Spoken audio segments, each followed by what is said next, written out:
Bonjour chers amis, je suis content de pouvoir encore une fois partager la parole de Dieu avec vous. Je vous invite à lire le texte qui se trouve au livre des Actes des Apôtres, chapitre 1, de verset 1 au verset 11, que dit « Cher Théophile, dans mon premier livre, j'ai parlé de tout ce que Jésus a commencé de faire et d'enseigner, jusqu'au jour où il a été enlevé au ciel après avoir donné ses ordres par le Saint-Esprit aux apôtres qu'il avait choisis. Après avoir souffert, il se présenta à eux vivant et leur en donna de nombreuses preuves pendant 40 jours. Il se montra à eux et parla de ce qui concerne le royaume de Dieu. Alors qu'ils se trouvaient en leur compagnie, il leur recommanda de ne pas s'éloigner de Jérusalem, mais d'attendre ce que le Père avait promis. Ce que je vous ai annoncé, leur dit-il, car Jean a baptisé d'eau, mais vous, dans peu de jours, vous serez baptisés du Saint-Esprit. Alors que les apôtres étaient réunis, ils lui demandèrent, Seigneur, est-ce ce moment-là que tu rétabliras le royaume pour Israël?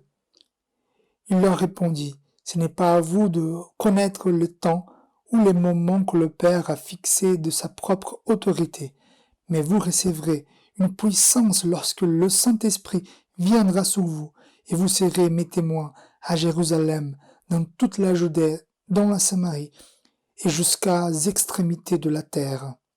Après avoir dit cela, il s'éleva dans les airs pendant qu'ils les regardent, et une nuée les cacha à leurs yeux. Et comme ils avaient le regard fixé vers le ciel pendant qu'ils s'en allaient, deux hommes habillés de blanc leur apparurent et dirent « Hommes de Galilée, pourquoi restez-vous à regarder le ciel? C'est Jésus qui a été enlevé au ciel. Du milieu de vous reviendra de la même manière que vous l'avez vu aller au ciel. » Je vous invite à la prière. Seigneur, voici ta parole sainte, cette parole qui peut transformer notre vie. Nous te demandons, Seigneur, que ton Saint-Esprit vienne et nous fasse comprendre ce que tu veux nous parler aujourd'hui, Seigneur. Seigneur, augmente notre foi, que nous soyons attentifs à ta parole, Seigneur.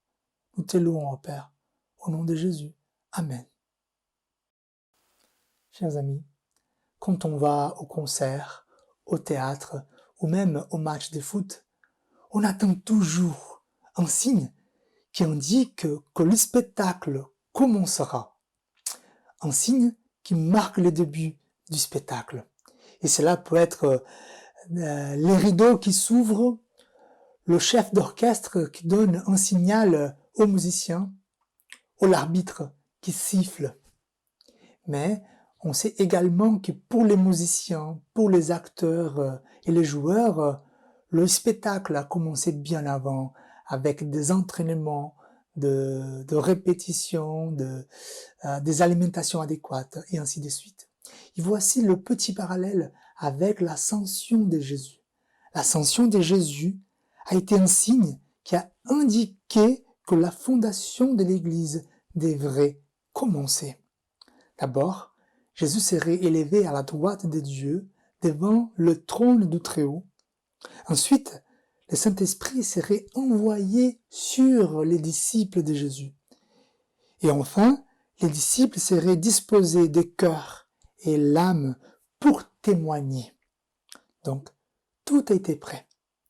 Et le spectacle a commencé.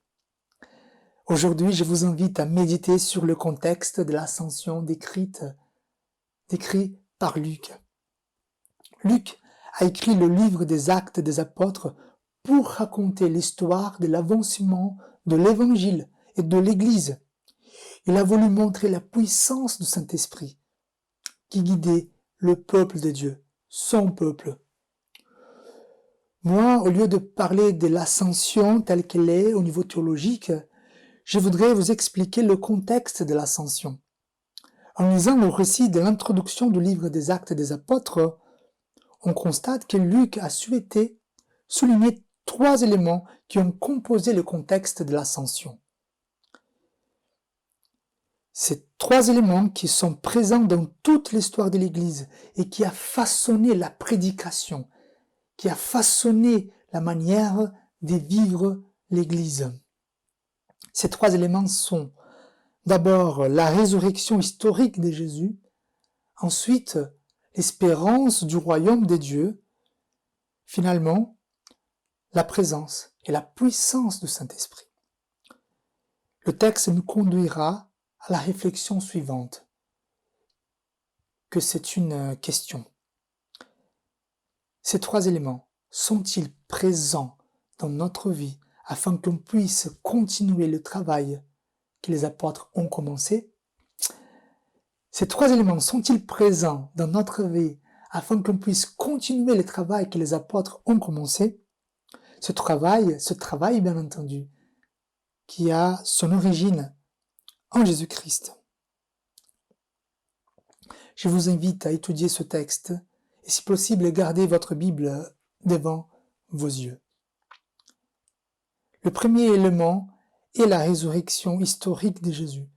Voilà la façon dont Luc met en œuvre ce thème. Il commence en disant « Cher Théophile, dans mon premier livre, j'ai parlé de tout ce que Jésus a commencé de faire et d'enseigner. » Luc a été celui qui a écrit le troisième évangile, qui a écrit l'histoire détaillée de Jésus depuis sa naissance jusqu'à l'heure de son ascension. Au verset 1, Luc fait la connexion entre l'évangile et les livres des actes des apôtres, pour que ses lecteurs sachent que la vie de Jésus est inhérente à la naissance et le développement de l'Église. Ça veut dire, sans Jésus, sans son œuvre, il n'y a point d'Église. Dans l'introduction du livre, Luc veut souligner que la résurrection de Christ est réelle, et cela s'est passé dans l'histoire.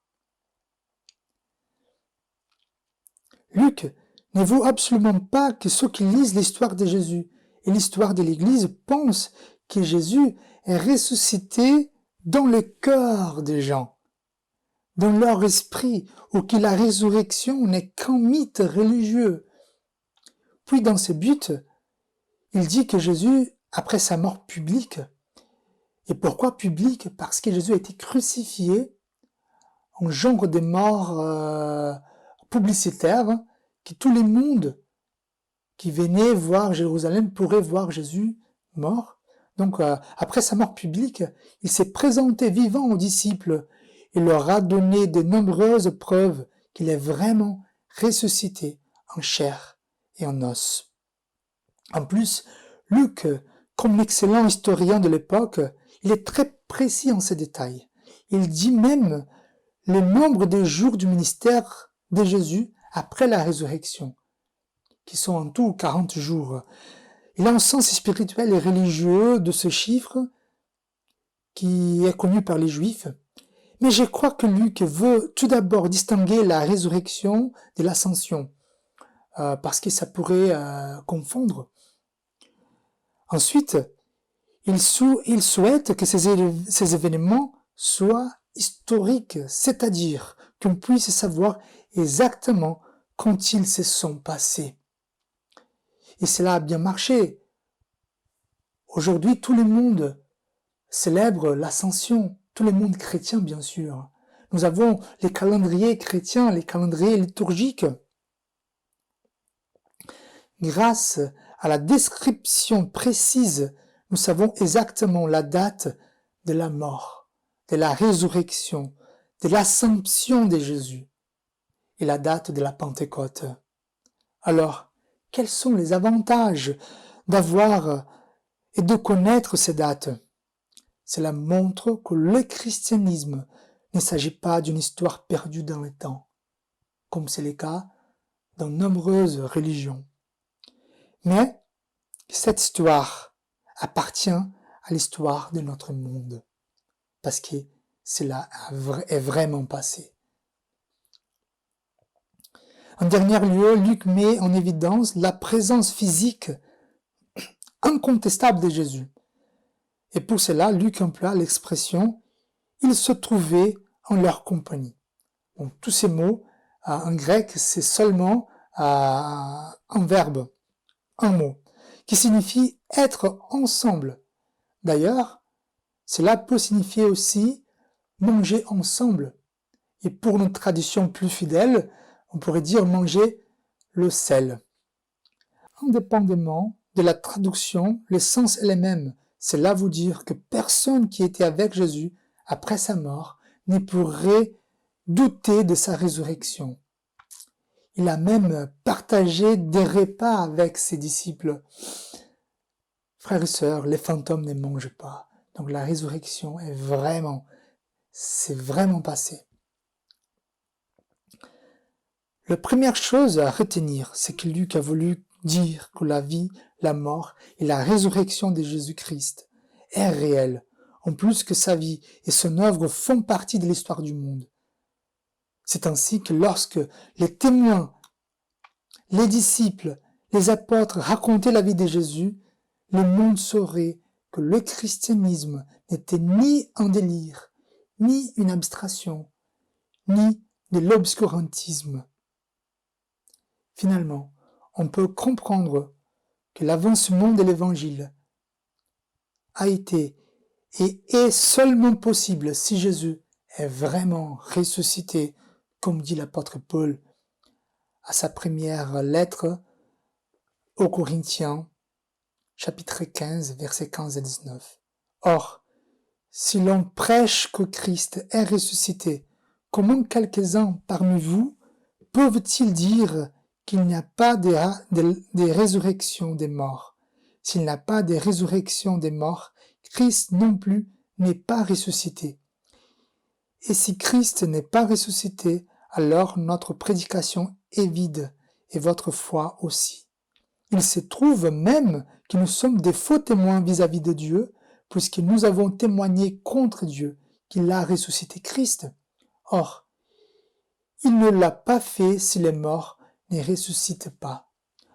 En effet, si les morts ne ressuscitent pas, Christ non plus n'est pas ressuscité. Or, si Christ n'est pas ressuscité, votre foi est inutile. Vous êtes encore dans vos péchés, et par conséquence, ceux qui sont morts en Christ sont aussi perdus. Si c'est pour cette vie seulement que nous espérons en Christ, nous sommes les plus à plaindre de tous les hommes. Voilà, cette vérité. Le deuxième élément évoqué par Luc, c'est l'espérance du royaume de Dieu. Jésus a enseigné les disciples des choses concernantes au royaume de Dieu avant sa mort et après sa résurrection. Donc ce thème était fréquent pendant le temps que les disciples passaient avec le Maître. Seulement dans l'évangile selon Luc, ont été enregistrés plus de 30 événements de l'expression « royaume de Dieu ». Ceci dit, nous pouvons conclure deux choses. Premièrement, les disciples avaient hâte de vivre le royaume de Dieu, dans le royaume de Dieu. Puis, deuxièmement, ils avaient du mal à comprendre le royaume de Dieu enseigné par Jésus. Ça veut dire les royaumes spirituels. Cette incompréhension théologique chez les disciples a été exprimée encore une fois à travers d'une question. Ils ont posé la question suivante à Jésus. Seigneur, est-ce à ce moment-là que tu rétabliras le royaume pour Israël? Personnellement, la question est très logique pour l'occasion, étant donné qu'avant l'ascension de Jésus, lorsque les apôtres ont réalisé que ces apparitions allaient bientôt se terminer, ils se sont posé des questions à propos de leur avenir. Pour eux, Jésus est Dieu, aucun problème. Il est le Messie envoyé par Dieu. Christ est roi. Christ est ressuscité. Ok. Mais le problème, c'est qu'ils pensent toujours au royaume politique et non spirituel. Et Jésus leur donne une réponse. Dans sa réponse, Jésus ne blâme pas la question des disciples, mais il les a fait savoir que d'abord, cette connaissance ne leur concerne pas du tout, mais elle appartient seulement à Dieu le Père. Ni même le Fils connaît ces jours-là. Ensuite, Jésus ne leur répond rien concernant Israël, vu que le royaume de Dieu n'est pas Israël rétabli. Pourtant, c'est tout le peuple de Dieu établi. Au lieu de dire Israël, Jésus dit Jérusalem, Judée, Samarie, jusqu'aux extrémités de la terre. La deuxième partie de la réponse démontre aux disciples leur responsabilité dans le travail de établir le royaume de Dieu dans tout le monde. La deuxième partie de la réponse démontre aux disciples leur responsabilité dans le travail d'établir le royaume de Dieu dans tout le monde. Du moment où ils vont recevoir l'Esprit de Dieu, ils seront acteurs de cette œuvre formidable. On voit chez les disciples cette aspiration de vivre dans le royaume. En plus, au verset 11, on voit que les disciples attristés avaient leur regard arrêté vers le ciel, car ils étaient en train de se séparer de ce maître qu'ils tant aimaient. Ainsi 2 anges envoyés par Dieu sont venus pour les consoler. Puis, ils leur ont dit, « C'est Jésus reviendra de la même manière que vous l'avez vu aller au ciel. » Les disciples ont été confortés et encouragés parce qu'ils ont su que Jésus reviendra pour tout accomplir, pour apporter le royaume de Dieu. La deuxième chose à retenir, c'est cette espérance de la venue du royaume de Dieu. Cette espérance qui était présente chez les apôtres et qui a été également une source de motivation, encouragement et consolation pour leur mission de fonder l'Église. Et ça devrait être aussi chez nous, cette espérance. Et penser, frères et sœurs, penser le royaume de Dieu signifie penser en collectif sous l'autorité du Seigneur. Les enfants sous l'autorité du Père. Lorsqu'on pense au royaume de Dieu, on pense aux gens, à la famille, pas au niveau personnel. La foi privée qui exclut le prochain n'est pas le royaume de Dieu. Cela n'est pas le royaume de Dieu. Et la foi qui exclut les prochains ne nous donne ni l'espérance, ni la motivation adéquate pour avancer. Le troisième élément qui compose le contexte de l'ascension, c'est la promesse de la puissance et la présence du Saint-Esprit. Au versets 4 et 5, Luc souligne l'importance du Saint-Esprit, car il nous raconte que Jésus avait déjà dit que Dieu leur enverrait le Saint-Esprit. Et pour cela, il fallait qu'il soit à Jérusalem. Quelle est l'importance alors de Jérusalem dans ce contexte? Voilà, parce que sur cette ville reposait une promesse, une prophétie qui est décrite en Isaïe, chapitre 2, de versets 2 à 3, qui dit « Il arrivera dans l'avenir que les montagnes de la maison de l'Éternel sera fondée au sommet des montagnes. Elle s'élèvera au-dessus des collines, et toutes les nations y afflueront. Des peuples s'y rendront en foule et diront « Venez, montons à la montagne de l'Éternel, à la maison des dieux de Jacob.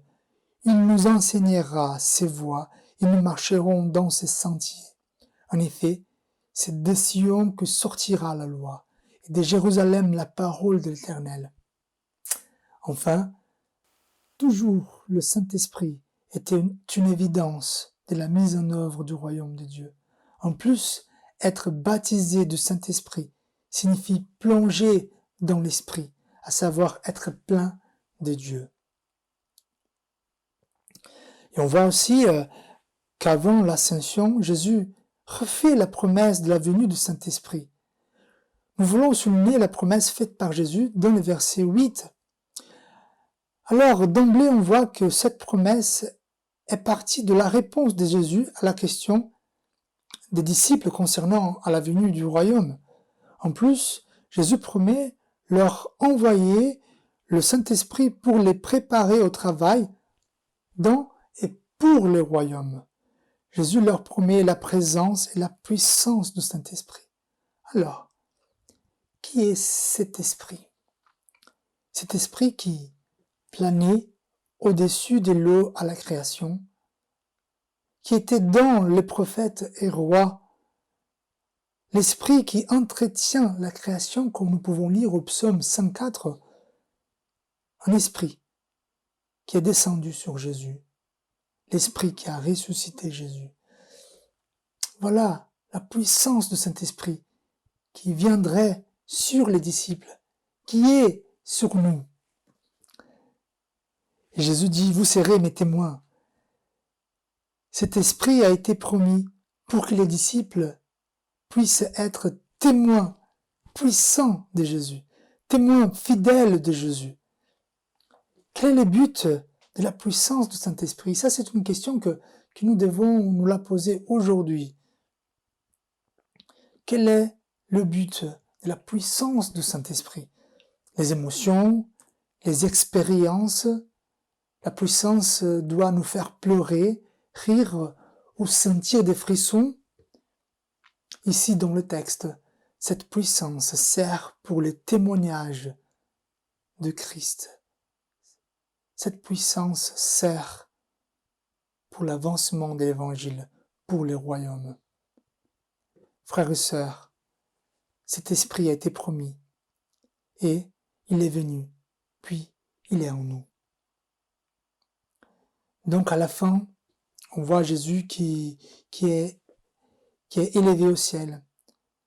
Après avoir donné l'ordre aux disciples de témoigner, Jésus est monté aux cieux pour être à la droite de Dieu, le Père Tout-Puissant. Après l'ascension de Jésus, les disciples sont retournés à Jérusalem, pleinement consolés et encouragés.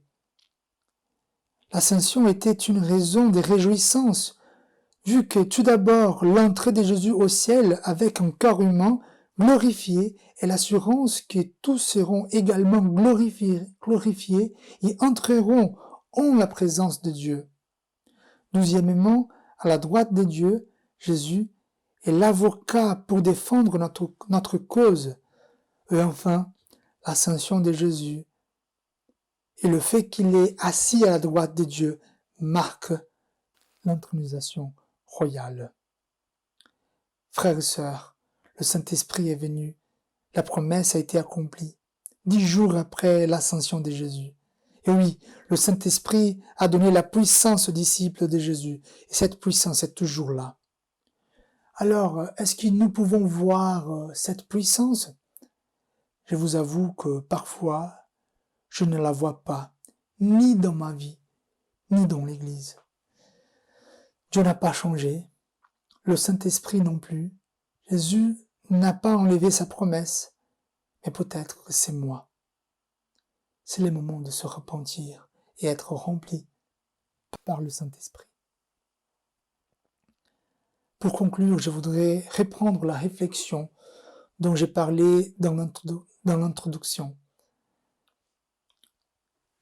Est-ce que la foi en la résurrection historique de Jésus, l'espérance du royaume futur et présent, la présence et la puissance du Saint-Esprit sont présents dans notre vie pour qu'on puisse continuer le travail que les apôtres ont commencé? L'ascension de Jésus nous dit que tout a été prêt pour que les spectacles commencent. Mais il n'a pas encore fini. C'est à nous de jouer ce match. La victoire nous a été promise, même si parfois nous avons l'impression de ne pas pouvoir le réussir. C'est à nous de continuer à faire de notre mieux, en sachant que la résurrection est réelle, que le royaume de Dieu est là et qu'il viendra parfaitement avec Jésus. Et finalement, que le propre Dieu est avec nous et nous donne sa puissance pour y arriver. Amen. Je vous invite à la prière. Seigneur notre Dieu, nous te remercions pour ces paroles. Merci Seigneur parce que ton esprit est là, il nous encourage, il nous donne des puissances Seigneur. Merci au Père parce que son royaume est réel, il est déjà là. Et qu'on puisse travailler pour qu'un jour tu reviennes et apporte avec toi les royaumes parfaitement établis Seigneur. Et Seigneur, que notre foi soit toujours en toi Seigneur, que nous puissions toujours croire en toi Seigneur, à ta vie, à ta résurrection, à ton ascension. Merci Seigneur parce que on peut continuer le travail. On peut continuer l'avancement de l'Évangile. Aide-nous Seigneur et nous te faisons confiance. Nous te prions au nom de Jésus. Amen. Frères et sœurs, je vous invite à la prière d'intercession. Seigneur, toi qui aimes les plus petits de nos frères, nous te prions pour les pauvres, les affligés, les malades, les isolés, pour les victimes de la guerre, de la maladie et du désordre. Nous te prions pour tous ceux qui nous sont chers et tous ceux que tu confies à notre prière. Tu les connais, ô Père, tu les connais. Nous te prions pour notre pays et pour toutes les nations, pour les responsables des peuples, afin qu'ils recherchent la paix et la justice, afin qu'ils donnent la liberté au peuple. Seigneur, nous te demandons de veiller sur ton Église, fortifie sa foi, son espérance et son amour. Donne-lui de rester fidèle à ta parole. Veuille de servir de nous. Seigneur, nous voici pour faire ta volonté. Seigneur notre Dieu, toi qui inspires toute vraie prière, entends les appels de ton Église. Fais que nous recevions dans la foi ce que nous demandons, selon ta promesse par Jésus. Au nom de Jésus. Amen.